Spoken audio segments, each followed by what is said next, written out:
Hey everyone, today I'll be talking about the Take a Note Planner versus the Hobonichi Cousin. So you may have already heard about the Hobonichi Cousin, but the Take a Note Planner is a little bit more niche. It's actually from Taiwan and the Hobonichi Cousin's from Japan. So let's get into it. Here I have a 2022 Take a Note Planner. You might also hear it referred to as Tan Planner. It also comes in an A5 size, and the Hobonichi Cousin here also comes in an A5 size. So let's get into it. What are the similarities and differences? And I'll be sharing which one I'll use for 2023. So I did buy the 2022 Take a Note Planner last year, and this was, a really anticipated purchase for me. I was following them on Instagram for a while, and I loved seeing what people used for it. So I wasn't sure if I was a daily planner, and I'm still not sure if I am a daily planner, so we'll see how it is with the Hobonichi Cousin. And 2023 will be my first year in a Hobonichi Cousin. So you open it up, it has an overview of last year, the current year, and 4 months into the next year. And then you also have this, maybe this is like a Gantt chart. And then Hobonichi, it gives you the full year for 2023, the full of last year, and a full mini calendar of the year ahead, which is great thinking. You flip forward, it gives you the December of the year past. Hobonichi, it keeps going a little bit more into, I'm not sure exactly what people use this for. It's more like a monthly overview. You could do like maybe your key highlights here, key to-dos, project tracking. And then it goes into the monthlies, and you can already tell that Take a Note Planner is a little bit more subdued in the colors. It uses brown and gray versus the Hobonichi, it tends to use gray and then red. And also Hobonichi Cousin, it gets a little more colorful. We'll get into it. You can tell here, Take a Note does number its pages, which is really thoughtful. I like that the Take a Note Planner gives you a little bit of room down here to plan. It's more than here, but their boxes, their monthly boxes are smaller. You can tell they are smaller than the Hobonichi Cousin. And then here with the Hobonichi Cousin, gives you a little bit of room on the left side. You can write some of your monthly to-dos. It tells you what week you are in the year. That's always nice. Something that Take a Note does is it has this page. So page number, so let's say you want to get to this page number, you can say, oh, it's page 36. And then you can immediately find the page number at the bottom and flip to it. So here we have January, and then of course I've started writing in this since this is the 2022 planner, but I do want to take a note here. This is Tomoe River paper, 68 GSM, and the Hobonichi paper is Tomoe River paper, 52 GSM. So GSM, I used to think you needed a really high GSM or high paper weight in order for it to be good paper. That was my mindset coming from the American or North American paper world. But then I realized that's not always how paper works. Paper can be thin, which would mean a lower GSM, and it can still be really high quality. And you can tell this is how they're able to fit an entire year into such a thin notebook, which you cannot get in North America, the way North American paper is made. So this actually has a lot of pages in it. This is the Hobonichi Cousin. So I just wanted to share that little tidbit. So with the monthlies, you go through all the months, and then it will go into, let me find a blank weekly. Okay, so I'll just flip to May. Didn't use all of that here. So this is basically the overview. So the Take a Note Planner, it has a weekly overview on the side, and then it has a week on 2 pages. So this unfortunately was a deal breaker for me. I thought I could make it work, but the way my brain works, I needed to see the full week at once. And when you get to the other half of the week, I couldn't see, you know, my to-dos from earlier in the week that I never finished, because that always happens. And it just didn't work. So I know I can see the full overview here when you're during Monday, Tuesday, Wednesday, but you couldn't see the full overview on the side. But this might work for some people. Like, this is such a spacious amount of columns, which is, it's about 6.3 centimeters wide, and it goes from 6 a.m. all the way to 3 a.m. And then there's some dots for, I guess you could do 4 a.m., 5 a.m. down here, or you could do 4 a.m., 5 a.m. up there. So I really like a full calendar, a full timeline, 24-hour. It does use 24-hour time, which works for me because I actually use 24-hour time on my normal clock. And then it's also 24-hour time on the Hobonichi Cousin. And Hobonichi Cousin, it flat out says 5 a.m. all the way to 4 a.m. This one, it's technically 6 a.m. to 3 a.m. with additional dots. So that's something to keep in mind. It does keep the weekends as a brown color, which is more subtle, I believe, than the pop of red that Hobonichi uses. So Hobonichi, you see here, they have the full week, Monday to Sunday, on a full spread, versus Take a Note is, you have a weekly overview, really large columns, which some people use this as like a daily to do, and then it's actually a week on 2 spreads. So that's, you know, a personal preference. They both have a little monthly calendar that shows you where you are. They both highlight that section, which is a really nice touch. I like that Hobonichi tells you what week you are out of 52, just to see how much progress you've made living life, which is kind of cool. So the main difference is Hobonichi has all these individual daily pages, and this is why a lot of people love the Hobonichi Cousin, because the Hobonichi Cousin is a monthly, weekly, and daily planner. So there's something in it for everyone. However, if you don't like planning every day, if seeing a bunch of blank pages is going to make you feel guilty for not using your planner every day, or just make you feel like, oh wow, I really should be writing things down every day, you might like the Take a Note planner, because they're both A5 size, but if you look at it, this page would really be 2 days. So that's kind of nice. So you don't have as much pressure to fill in a full A5 size. And A5 is a lot of space to fill in every single day if you're not used to filling that in. That's why a lot of people get their smaller size, which is A6, which is half the size of an A5. So that's kind of nice that, you know, if you don't want to feel pressured, you can just use the Take a Note planner, which is split in half, so you're not pressured to fill in the full thing.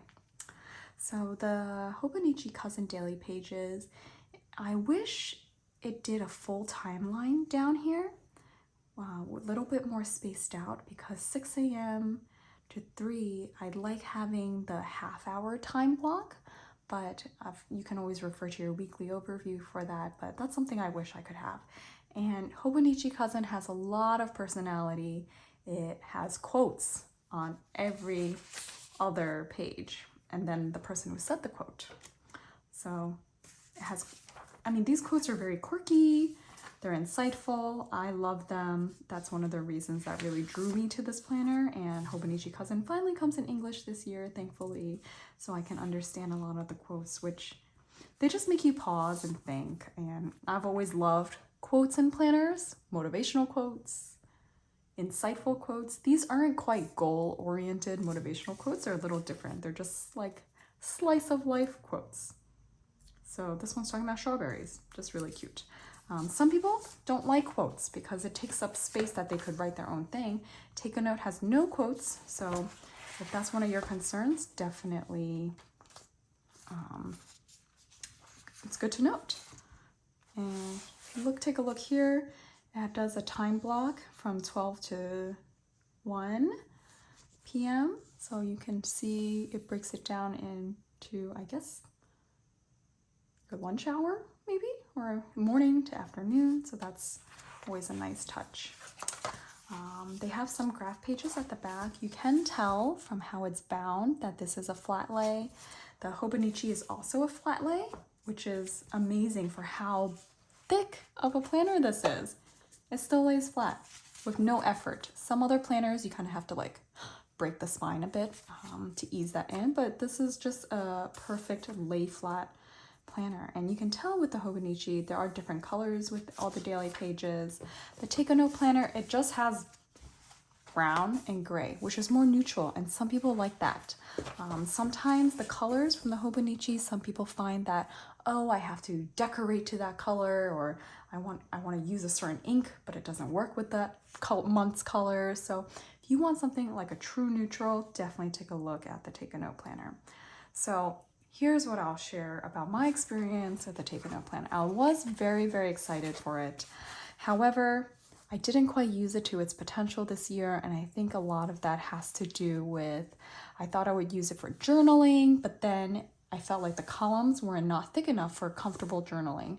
When I'm journaling, for example, I think I just want like a full A5 where I can just glide across an entire page. But when I was journaling, I had to stop halfway. If you remember the columns, I'm like stopping halfway and then having to go back. It just did not feel comfortable. So journaling in this didn't quite work out the way I thought it would. And then I couldn't quite plan in it because I never finish my to-dos when I say I will. I'm sure some of you may be able to relate. But when I got to this page, I forgot what my to-dos were, and it caused me to flip the page backwards, which wasn't the most efficient way to use a weekly overview.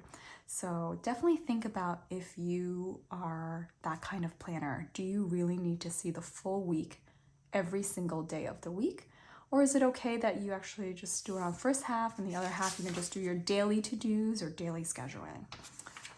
Depends on how efficient you are at, I guess, finishing the task that you actually write down on the day that you write it down. Another thing to note, the Hobonichi planner has a really big community. So Hobonichi, you get to see how a lot of people use the Hobonichi planner, and that kind of inspires me to try new things with the Hobonichi. Like, oh, I saw someone, make a washi tape on this section and it looked really cool.